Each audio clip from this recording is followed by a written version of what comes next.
Hello everyone, welcome back. Today I'm sharing my top March reads, and I also have a DNF for you as well today. But I'm going to start with the positive stuff first. And yes, my new favorite genre, oh my goodness, monster romance. So I read Whispers of the Deep by Emma Hamm, which is a romantic fantasy novel that entwines elements of science fiction and adventure and mermen.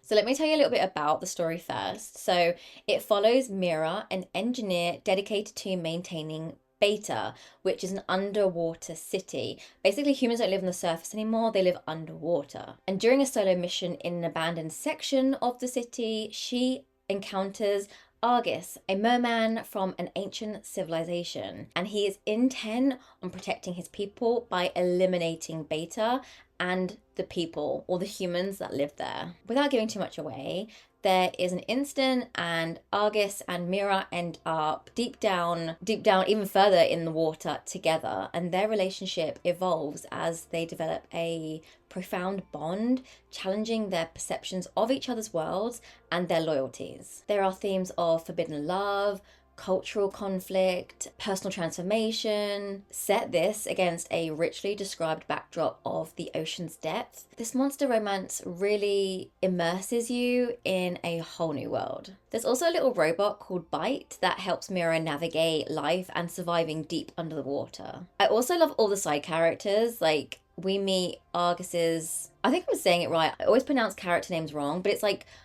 Argus? Anyway, I'm saying Argus. We also meet Argus's family and community, which is explored further as the books progress, because there are more. We meet a hot-headed warrior brother named Deos and a sweet and understanding brother called Mikites. Plus a little fun biological tidbit for you. The mermaids,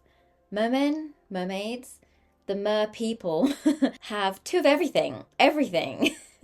Now, I wasn't sure mermaids would be something I'd be interested in, but I was very wrong. And then, hot off the heels of this book, I actually dove straight into the second one, Song of the Abyss. This story revolves around Anya, who is the daughter of the Alpha City's general. You know, I mentioned in the first book there's a city called Beta where Mira came from. Well, there's other cities in the water. Some are richer and more advanced than others, and Alpha is like the main big city. Anya outwardly appears to be the epitome of obedience and grace. However, beneath this facade, she is determined to overthrow her father's oppressive regime and liberate the city. However, Anya's life takes a dramatic turn when Deos, Argus's hot-headed brother, infiltrates Alpha with the intent to kidnap her. But this works perfectly for Anya. Recognizing an opportunity, she willingly accompanies Deos, hoping to use the situation to her advantage and get away from her controlling father. And of course, any monster romance would not be complete without the two of them being drawn to each other and discovering they have many similar characteristics and sense of spirit. Their relationship evolves throughout the book and forces them to confront their own vulnerabilities. Kind of similar to the story of Mira and Argus, but it's a little different in this one because they're just very different. So this next installment in the Deepwater series looks at themes of personal redemption, the complexities of love, and the struggle against depression. I'm actually really excited to start the next one, which follows the other brother, Mikites, and a fourth has just been released, or has it just been announced? I need to double check. But there's a fourth one coming as well. But this world that Emma Hamm creates, Under the Sea, is beautiful and rich. And as someone who used to play mermaids in the sea when I was younger, please tell me I wasn't the only one. I can't be the only one. I honestly really enjoyed this adventure below the surface. Like, I always wanted to be Ariel. I honestly would just like swim out and I would like sing Part of Your World. Okay, now on to the less positive review and the book I DNF'd this month, and that was The Weight of Blood by Tiffany D. Jackson. Now, I've actually heard so many amazing things about Tiffany D. Jackson, so this won't be the one and only book of theirs I read. It's just this one in particular I couldn't get into, and I'll tell you why. And this might make sense for me personally. But basically, it's Stephen King's Carrie reimagined, but within a contemporary context. The Weight of Blood is a young adult horror novel that addresses themes of racism, bullying, and identity. It follows Madison, a biracial high school senior who has been compelled by her racist father to pass as white. Her secret is exposed during a sudden rainstorm that reveals her natural hair texture, leading to intensified bullying from her classmates. In an attempt to improve the school's image after a viral video highlighted its racist practices, student leaders organize its first integrated prom. The popular white class president persuades her black boyfriend to invite Maddie as a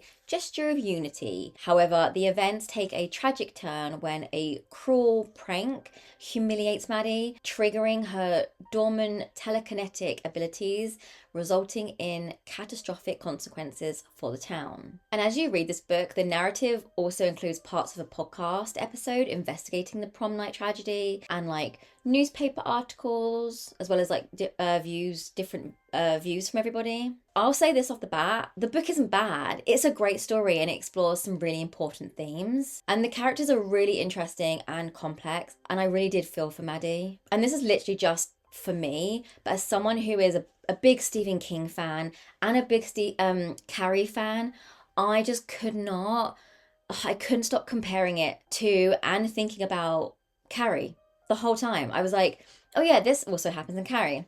This is going to happen next. Oh, of course there's a prom because something's going to fall on her head probably. I didn't get that far because I don't know. I just DNF'd it, but I was like, oh, this probably happened, and it did, and I don't know. It distracted me so much. I couldn't enjoy it. So I was not its target audience.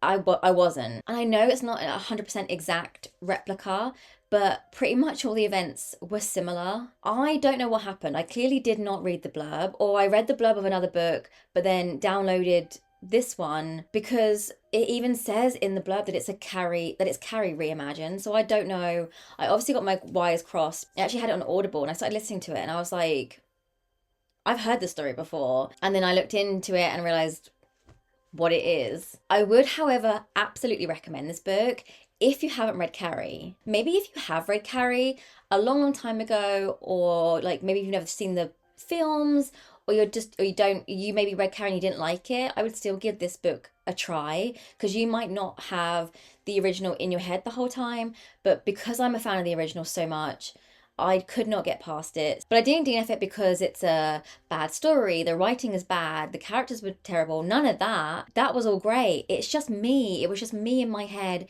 being a Stephen King fan, being a Carrie fan. I don't know what happened. I don't know. Because I was researching into lots of different titles, I think I might have just downloaded the wrong one. This was recommended highly by a lot of people over on TikTok. But let me know your March reads below. I love discussing them with you all in the comments. And I get so many great recommendations from you as well, so thank you. Let me know if you DNF'd any books this month, or have you DNF'd any so far this year? Because actually this is the only one that I've DNF'd so far this year. And let me know if I've convinced you to read mermaid monster romances.